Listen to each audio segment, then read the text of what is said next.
الحمد لله وحده والصلاة والسلام على من لا نبي بعده. أعوذ بالله من الشيطان الرجيم.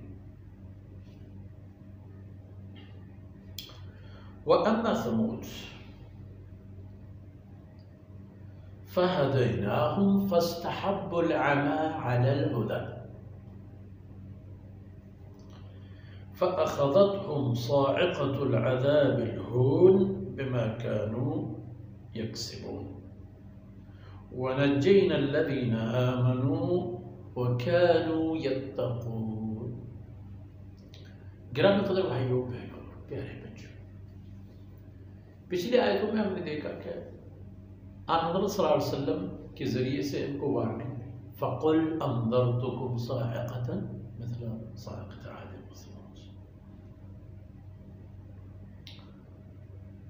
پھر احوال بیان ہو گیا، پہلے عاد کی، ان پر کیا نعمتیں تھیں، ان کا کیا رویہ تھا، ان نعمتوں کا انہوں نے قدرداری کس طرح کی، شکریہ کس طرح ادا کیا اور نتیجہ کیا پایا. باقی رہ گئی بات ثمود کی، قوم ثمود کی، جن کی طرف اللہ رب العزت نے اپنا محبوب اور برگزیدہ بندہ سیدنا صالح علیہ السلام کو رسول بنا کر بھیجا. وَإِلَى ثَمُودَ أَخَاهُمْ صَالِحًا. قرآن کریم میں ایک اور مقام پر ان کا ذکر خیر موجود ہے. اخاہم، ان کی اپنی برادری کے آدمی تھے، کوئی اجنبی نہیں تھے، کسی اور علاقے سے نہیں آئے تھے، ان کی اپنی برادری سے ان کا تعلق تھا.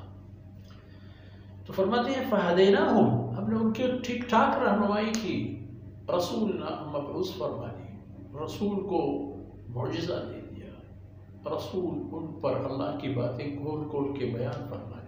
لیکن فاستحبوا العمى على الهدى، انہوں نے انتخاب کی اندھے پن کو سیدھے رستے پر چلنے کے بجائے، رستے دیکھنے کے بجائے انہوں نے اپنے آپ کو اندھا بنا دی اور رستے کی طرف انہوں نے نگاہ بھی نہیں اٹھائی.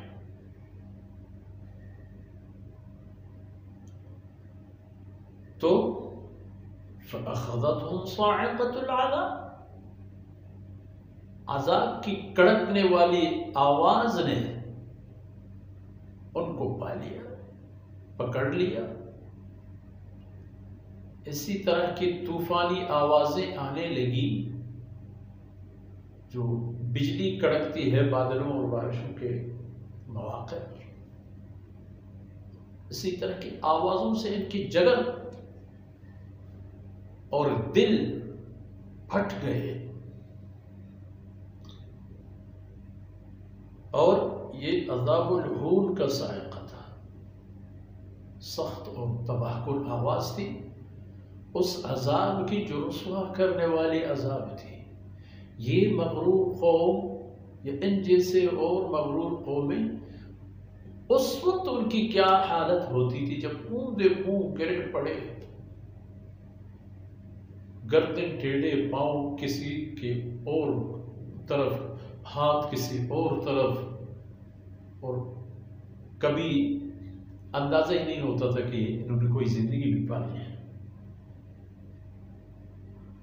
فرماتے ہیں یہ عذاب، رسوا کرنے والی عذاب ان کو کیوں ملے؟ بما کانوا یکسبون، یہ اللہ کی طرف سے اچانک کوئی فیصلہ نہیں تھا، یہ ان کے کیے درے کا نتیجہ تھا. یہ وہی اعمال کے سبب ان پر یہ مصیبت آ گئی کہ جنہوں نے جان بوجھ کر ان رستوں کا انتخاب کیا تھا، اللہ کے رسول کو ساتھ دینے کے بجائے وہ اس کی گریبان پکڑنے والے تھے، رسول کو ستانے والے تھے، اس پر زندگی کے دائرے اور دوران تنگ کرنے والے تھے، مصیبت بن رہے تھے اللہ کے قاصدوں پر. تو فرماتے ہیں اس ان کے سبب یہ عذاب میں گرفتار ہوئے، چاہے قوم عاد ہو یا قوم ثمود. اب ان آیتوں میں تو تذکرہ ان دونوں قوموں کی ہے نا. فرمایا کہ اس صورتحال میں پھر اور کیا ہوا،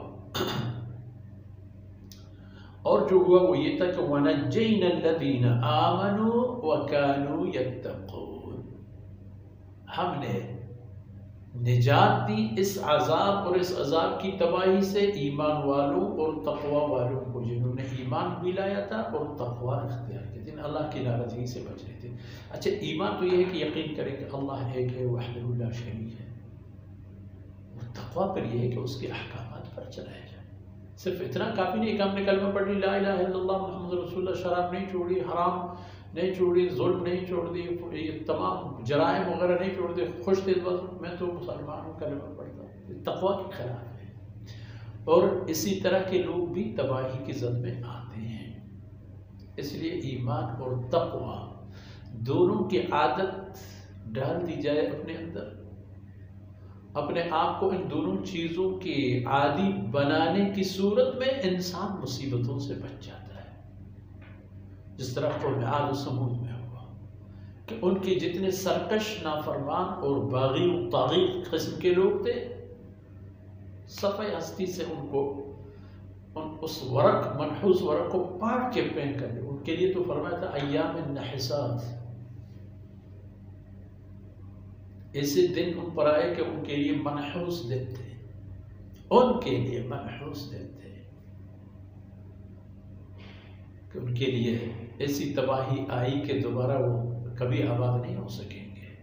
یہ دنیا کے عذاب اور آخرت کے عذاب ان کے لیے اور بھی زیادہ۔ لیکن وَنَجَّيْنَا الَّذِينَ آمَنُوا وَكَانُوا يَتَّقُونَ، جو ایمان اور تقوی کی عادت رکھنے والے لوگ ہوتے ہیں، فرمایا ان کو تو ہم نے نجات دی، اور آئندہ بھی اللہ کا قانون یہی ہوگا کہ شرک اور کفر کے معرکے میں جو جاری و ساری ہے، اللہ رب العزت بالآخر اہل ایمان کو فتح سے نوازیں گے، اہل یقین کو فتح سے نوازیں گے، اور متقین اور پرہیزگاروں کو اللہ رب العزت مدد فرمائیں گے، ان کو ہستی و نظام ہستی پر مسلط فرمائیں گے، اور منکرین کا صفایا فرما دیں گے۔ اور آپ گواہ ہیں، 100 سال پہلے کی باتیں دیکھو، 200 سال پہلے کی دیکھو، یہ ہمارے اپنے امت محمد صلی اللہ علیہ وسلم کی، آپ صلی اللہ علیہ وسلم کی بعثت کے بعد والی واقعات و حوادث کو دیکھو، اگلے دورانیے کے لیے بھی بات واضح ہو جاتی ہے کہ اللہ کا کلام